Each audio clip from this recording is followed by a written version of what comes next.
बिस्मिल्लाहिर्रहमानिर्रहीम। मेरे मोहतरम भाइयों और मेरी प्यारी बहनों, अस्सलामु अलैकुम। सुबह की पहली किरण जब ज़मीन पर पड़ती है तो कुदरत के बेशुमार राज भी इंसान के सामने बिखर जाते हैं। अगर दिन का आगाज़ अल्लाह के ज़िक्र, कुरान की तिलावत और नमाज फजर से हो तो पूरा दिन बरकत और कामयाबी से गुजर जाता है। अगर फजर की नमाज की सुन्नतों के बाद कुरान पाक की एक ख़ास सूरत पढ़ ली जाए तो आसमानों के रहमत के दरवाजे खुल जाते हैं। ये एक ऐसी सूरत है जो अल्लाह ताला की अज़मत, उसकी कुदरत, उसके इनामात और मेहरबानियों का बयान देती है। जब इंसान ये सूरत पढ़ता है तो अल्लाह इस पर रिस्क, सेहत, इज़्ज़त, घर, कारोबार और दिल के सुकून के दरवाजे खोल देता है। नबी करीम सल्लल्लाहु अलैहि वसल्लम ने फरमाया, फजर की 2 रकत सुन्नत दुनिया व माफिया से बेहतर हैं। ये सूरत फरिश्तों की तवज्जो, अल्लाह की खास मदद और आसमानी ख़जाने की कुंजी है। इस सूरत की बरकत से अल्लाह ताला इंसान पर गैबी ख़जाने खोल देता है और बंद दरवाजे भी खुलने लगते हैं।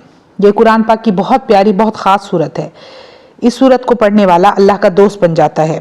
जो शख्स ये चाहता है कि उसने जो भी गुनाह किए हों उसकी बख्शिश मिल जाए, या अल्लाह का कुर्ब पाना चाहता हो, अलगर्ज किसी भी परेशानी में मुब्तला हो, या मसाइब ख़त्म होने का नाम ना ले रहे हों, ना रोज़ी में बरकत हो, ना ही कोई इज़्ज़त हो, आप इस सूरत की तिलावत करें। अब मैं आपको इसके पढ़ने का तरीका बताती हूँ। नमाज फजर का वक्त वो वक्त है जब आसमानों के दरवाजे खुल जाते हैं। ये दुआओं की कबूलियत का वक्त है। इस वक्त में किया गया हर अमल अल्लाह के यहाँ अल्लाह के हुक्म से कबूल होता है। फजर की नमाज की 2 सुन्नतों के बाद सबसे पहले दरूद इब्राहिमी पढ़ें। इसके बाद सूरत इखलास बिस्मिल्लाह के साथ 33 मरतबा पढ़ें। फिर अल्लाह ताला के पाक नाम या अल्लाहू, या गनीयू, या नूरू, ये एक बार बनेगा, इसको भी 33 बार पढ़ें। ये पढ़ लेने के बाद आखिर में एक बार फिर दरूद इब्राहिमी पढ़ें। इस सूरत की फजीलत के बारे में बहुत सारी अहादीस मुबारका मौजूद हैं। सूरत इखलास कुरान के 3/4 हिस्से के बराबर है। इस वजीफे को फजर की सुन्नतों और फ़र्ज़ के दरमियान करने का मामूल बना लें।